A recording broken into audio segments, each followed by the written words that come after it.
The first time I noticed it, I didn't think much of it. It was a Tuesday. Usually, there's a local flyer or a bill. Something.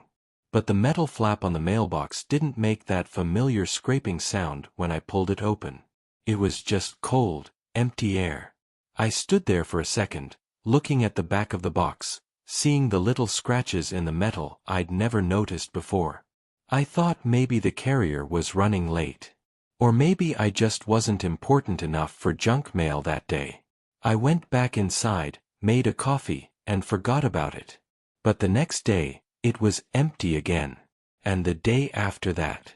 It's funny how you don't realize how much you rely on the world acknowledging your existence until the paper trail stops.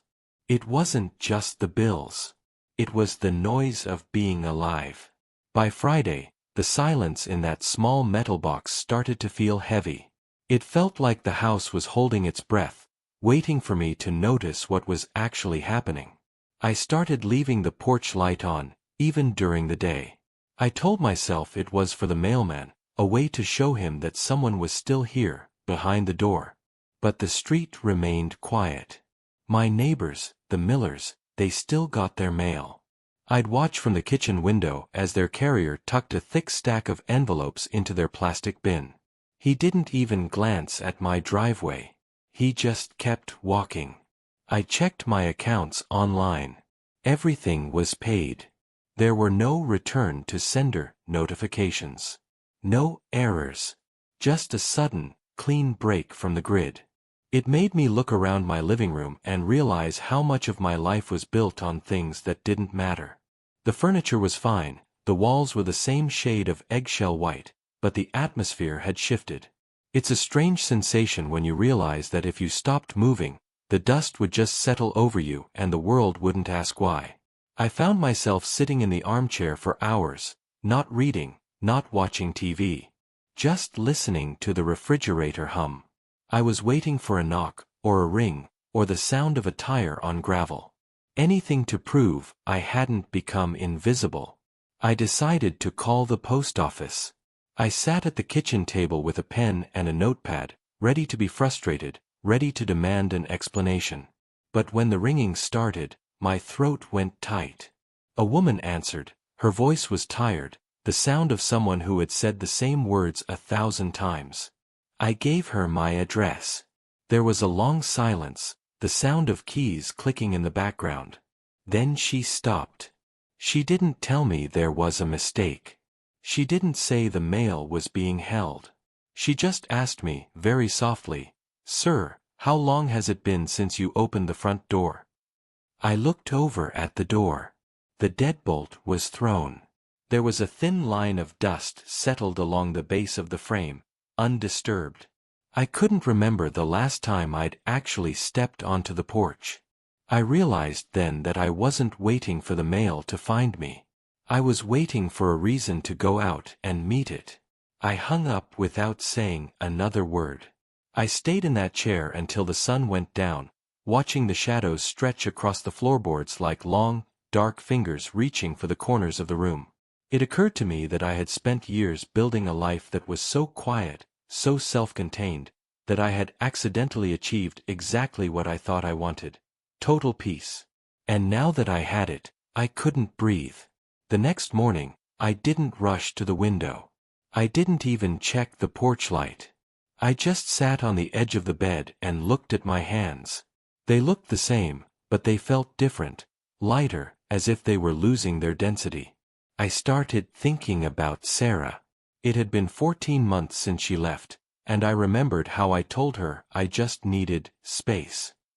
I wanted the world to stop leaning on me. I wanted the expectations to vanish. I wanted the noise to settle so I could finally hear myself think. I walked through the house, touching things. A ceramic mug she'd bought in Vermont. A stack of books I'd promised myself I'd read when things calmed down.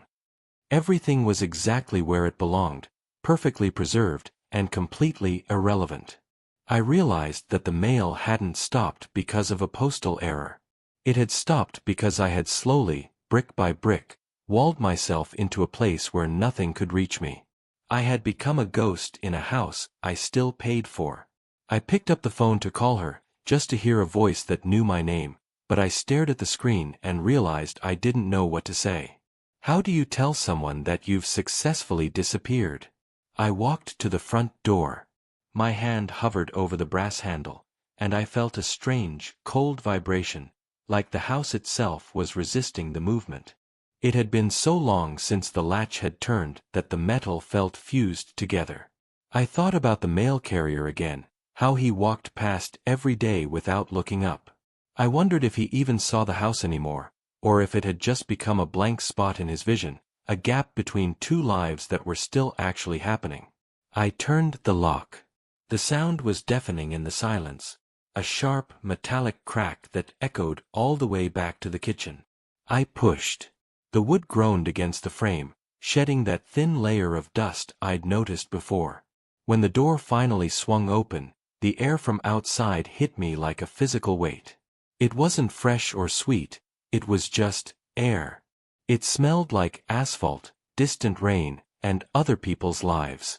I stepped out onto the porch, my legs feeling heavy and uncertain, like I was walking on a boat. The mailbox was right there, bolted to the pillar. I reached out and touched it. It was warm from the sun. I realized then that I wasn't looking for letters or packages. I was looking for a reason to belong to the sidewalk again. I looked down the street, and for the first time in a year, I didn't turn back toward the shadows of the hallway. I stood there for a long time, just watching the cars go by at the end of the block. No one looked my way. A dog barked 3 houses down, and for the first time, the sound didn't irritate me. It felt like a tether. I looked back inside my house, through the open door, and the interior looked like a photograph of a place I used to live. It was static, dead. I reached into the mailbox one last time, my fingers brushing the very back corner. There was nothing there, not even a stray hair or a grain of sand. And that's when it finally clicked. The world doesn't stop for you out of spite. It stops because you stop. I had spent so much energy protecting my peace that I had accidentally protected myself right out of existence. I thought about the bills, the flyers, the birthday cards that never came. They weren't burdens. They were evidence. I pulled the door shut behind me, hearing the lock click back into place. I didn't have a plan. I didn't have a destination. I just started walking toward the edge of the driveway, where the concrete meets the road. I wondered if, by the time I reached the corner, the mail carrier would have a reason to stop at my house tomorrow. Or if I'd even be there to see it. Sometimes, the only way to find yourself is to let the place you've been hiding in go completely quiet. I took a breath. It felt real. And for now, that has to be enough.